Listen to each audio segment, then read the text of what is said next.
L'école du jeu vous est présentée en partenariat avec la boutique en ligne universludo.ca.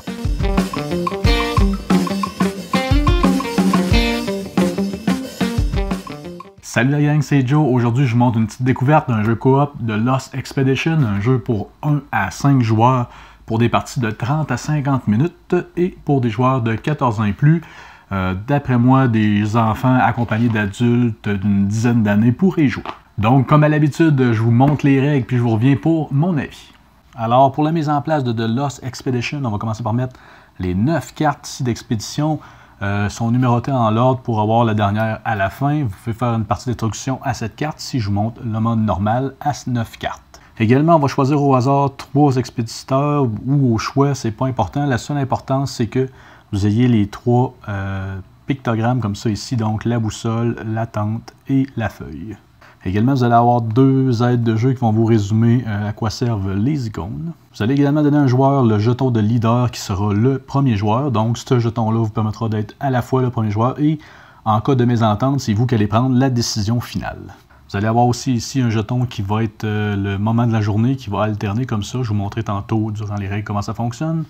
Donc, en normal, on prend 5 jetons nourriture. On va en prendre 3 si on est 5 joueurs.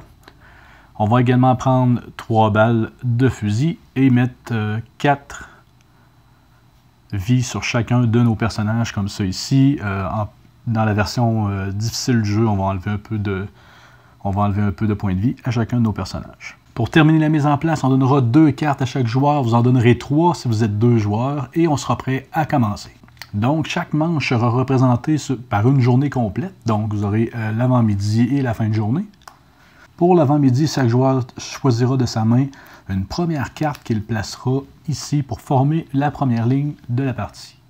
Ensuite, à tour de rôle, les joueurs vont ajouter une carte jusqu'à temps que tous les joueurs aient joué leur carte. Lorsque chaque joueur aura joué 2 cartes, si vous jouez à 3 ou plus, ou 3 cartes si vous jouez à 2, on va passer à la phase de résolution. Si vous êtes le matin, vous allez venir placer les cartes en ordre de numéros, donc 9, le 16, le 20, le 54, 56 et le 49. Oups, un petit erreur de ma part. Le 49, le 54, le 56. Ensuite, on va passer à la phase de résolution. C'est ici que vous allez avoir des choix à faire. Donc, je passe avec vous ce que veut dire chaque icône. Lorsque l'icône est noire, vous allez recevoir. Lorsque l'icône sera blanc, vous allez devoir donner. Donc, ici, cette icône-là représente la nourriture. Ici, des munitions. Celle-là, ici, la santé. Donc, perdre ou gagner de la santé encore. Ici, vous allez avoir les 3 sigles qu'on a vus au début sur les aventuriers. Donc, certaines cartes vont devoir être résolues par un camping, donc par la jungle. Donc, vous allez voir, au fur et à mesure du jeu, vous allez recevoir ou donner certains icônes. Également, il va y avoir des actions à effectuer selon les icônes des cartes. Le premier ici nous permet de, en anglais on dit skip, de passer outre une carte. Donc si j'aurais eu un skip sur celui-ci, je vais venir retirer automatiquement la prochaine et ne pas la résoudre. Ensuite, j'ai le swap qui va me permettre d'échanger 2 cartes ensemble. C'est la seule action de tout le lot qu'on peut ne pas faire si jamais on a l'icône sur la carte. Donc on n'est jamais obligé de faire le swap.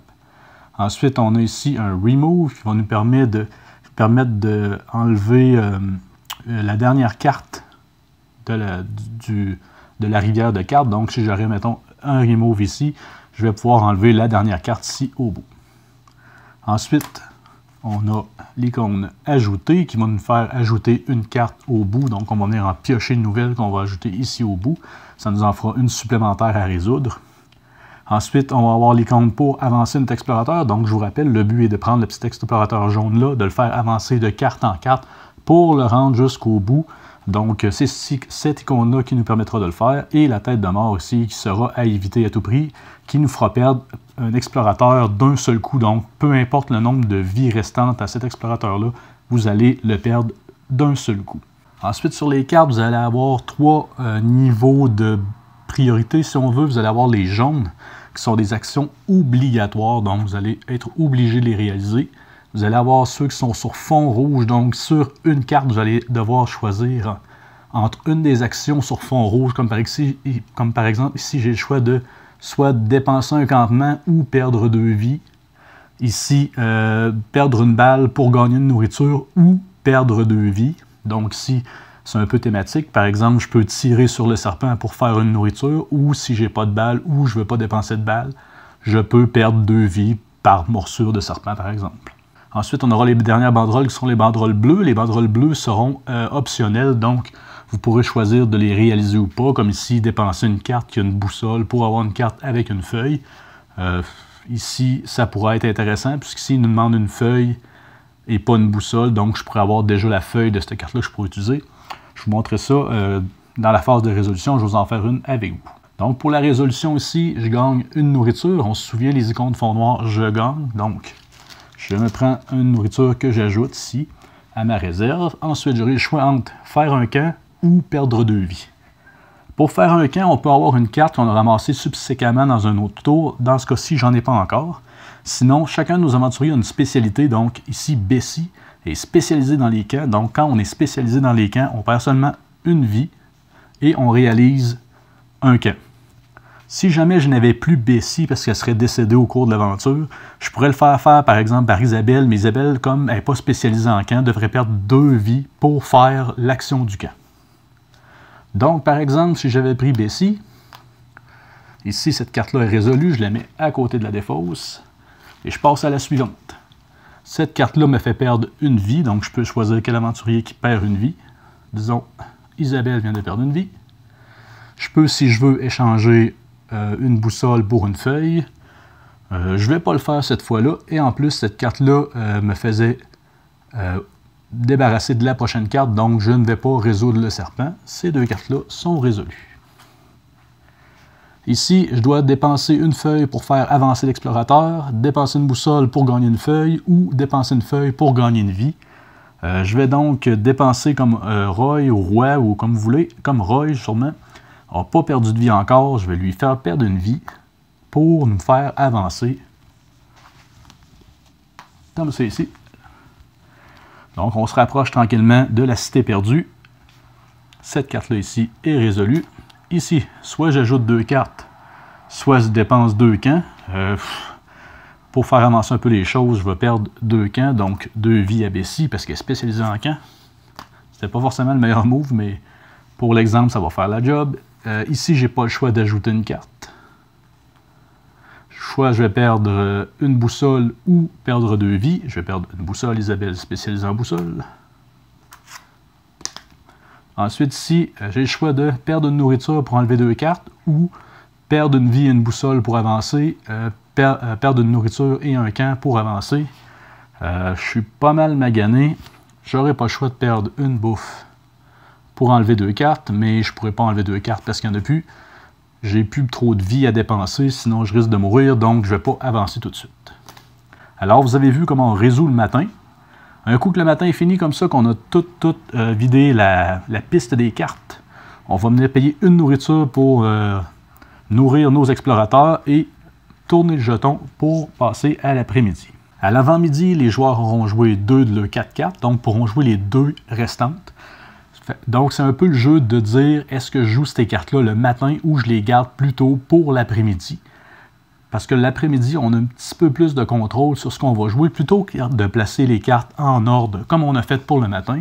Chaque carte jouée va rester dans l'ordre qu'elle a été jouée. Donc, si je vois qu'un joueur a placé une carte qui va permettre de passer, comme ici, si je tire une balle, je peux passer les 2 prochaines cartes. Si j'ai vraiment une carte mauvaise pour nous en ce moment, qui nous ferait perdre, par exemple, Bessie, ou la nourriture, il nous en reste déjà plus beaucoup, j'aurais une carte qui fait perdre la nourriture, ça serait le temps de venir la jouer parce que la carte qui va être là va être jouée juste après celle-là. Donc l'après-midi, on va encore placer 6 cartes par exemple à 3 joueurs, mais cette fois-ci, on va les résoudre dans l'ordre qui ont été posés sur la table. Lorsqu'on aura résolu l'après-midi, on va retourner le jeton côté matin, on va dépenser une nourriture, le pion leader va passer au prochain joueur, puis on va redistribuer 4 cartes à chaque joueur ou 6 cartes, pardonnez-moi, à 2 joueurs. Puis on va être prêt pour commencer une nouvelle manche. Donc la partie sera gagnée si l'explorateur se rend jusqu'au temple perdu.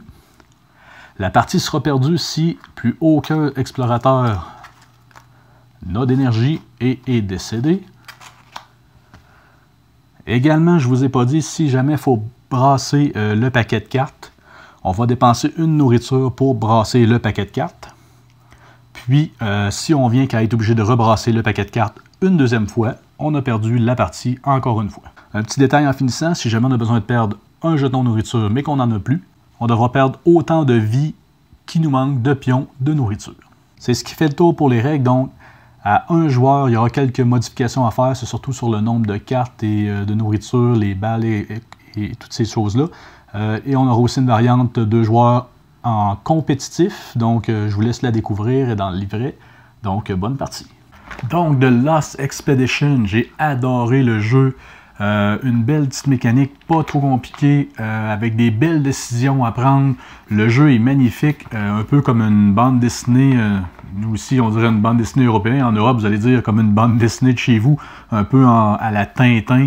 On a le droit à un graphique majestueux, avec de belles grosses cartes, un peu comme dans Dexit, on a des belles grosses cartes comme ça ici, des petits pions en bois pour marquer l'avancement, 2 jetons en carton. Pour montrer un peu l'ordre du tour, d'autres petits pions que vous avez sûrement vu dans les règles pour la santé, pour la nourriture et les autres trucs du genre. Le livret de règles est très bien fait, reprend un peu les mêmes illustrations que le jeu, donc c'est très beau. Des petits exemples, des photos. Malheureusement, le jeu est seulement en anglais. Cependant, si vous vous débrouillez bien en anglais, vous avez quelqu'un dans votre entourage qui peut vous le montrer, et avec cette vidéo, bien entendu, vous allez pouvoir jouer puisqu'il n'y a aucun texte utile d'autre que des titres d'événements sur les cartes, donc aucun texte explicatif dans le jeu. Donc une fois que vous aviez l'essentiel des règles, derrière vous avez un résumé, vous êtes capable de vous le traduire sur une petite feuille à côté, vous allez avoir toutes les règles puisque le jeu est quand même assez simple. Donc le jeu ne sera pas complexe dans ses règles, mais dans ses décisions que vous allez prendre au fur et à mesure du jeu. Donc, comme je disais, le jeu est quand même assez simple à jouer. C'est vraiment les décisions qui vont dicter si vous allez réussir ou non. On sent un peu de hasard suite à la pige de cartes, mais je trouve que c'est quand même assez balancé, les cartes qui vont nous aider contre les cartes qui vont nous nuire. Donc, ce côté-là, c'est bien. Avec plus de parties, je vais pouvoir le savoir davantage. Suivez mes Quad 9 Joe pour savoir à la longue si... je trouve que le jeu est toujours aussi bien, mais pour l'instant, après 4 parties, j'aime beaucoup l'expérience. Également, plusieurs vont apprécier, le jeu est coop et aussi solo, donc une petite variante pour la solo qui va vous permettre de jouer seul au jeu. C'est essentiellement le même jeu, mais on va varier le nombre de cartes à piger, les trucs du genre comparativement une game en coop.